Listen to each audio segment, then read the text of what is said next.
have had to either. We both went through it. We were both abused. It wasn't just one side or the other. And so that's why I said what I said. I held on to trying to be so perfect just to try to make right because nothing that I could do would ever be good enough to take the stain off of him that I allowed for him to have on himself because he took all the blame. Like, and I'm not saying that he was right. I'm not saying that I was wrong. I'm not saying that I was right, and vice versa. I'm saying we were two children that shouldn't have even known what sex was. Period.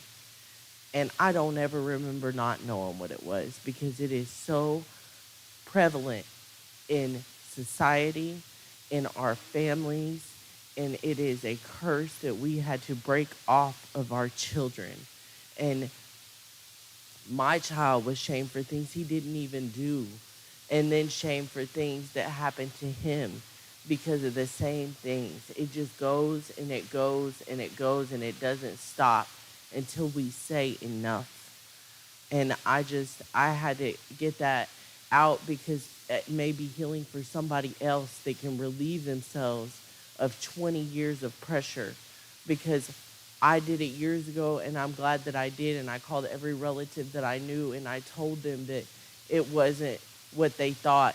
And then I went to therapy and found out it was what I thought. And it just comes down to we should have never had to go through it to begin with. It was trauma on trauma on trauma.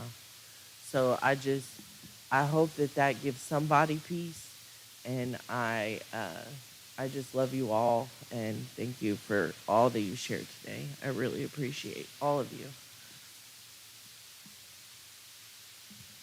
That was for me. Thank you.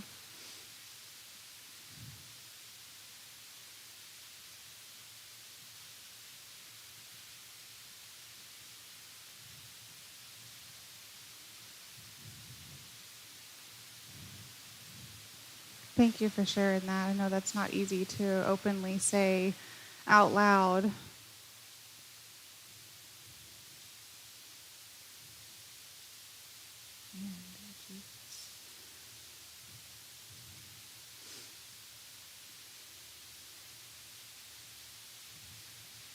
I'm sorry that you experienced that so young.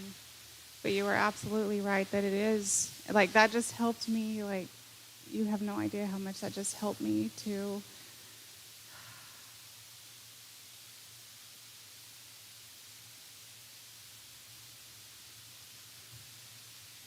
something I don't share, never have, never wanted to. I'm just going to do it now since you're so great. Thank you. Um, Whenever I talk about the incest, it wasn't just, it was throughout my entire family. Cousins, my brothers, my sisters, step family. It was so, like, we were surrounded by it. I have one brother that went to prison for it, spent 10 years in prison for it.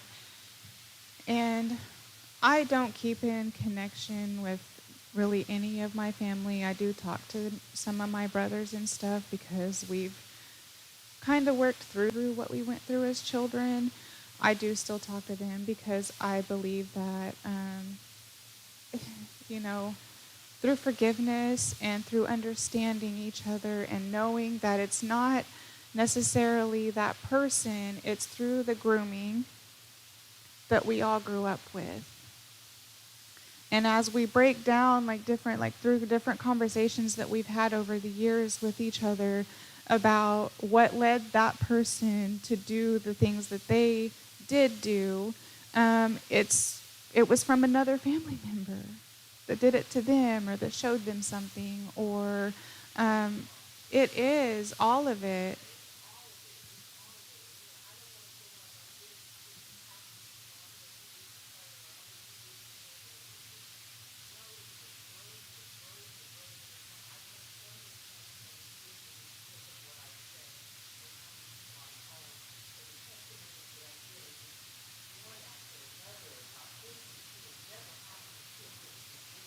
Yeah.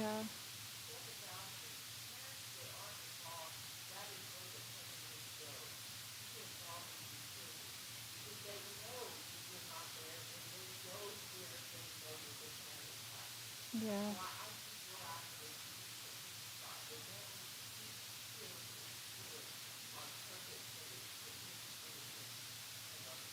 Yeah.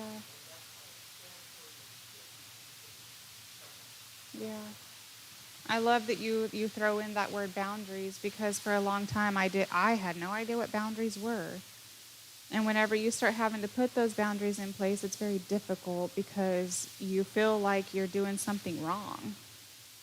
You feel like you're doing something wrong by putting boundaries up and saying, no, you can't cross that line. And also, no, I won't cross that line. I won't allow you to cross that line. I won't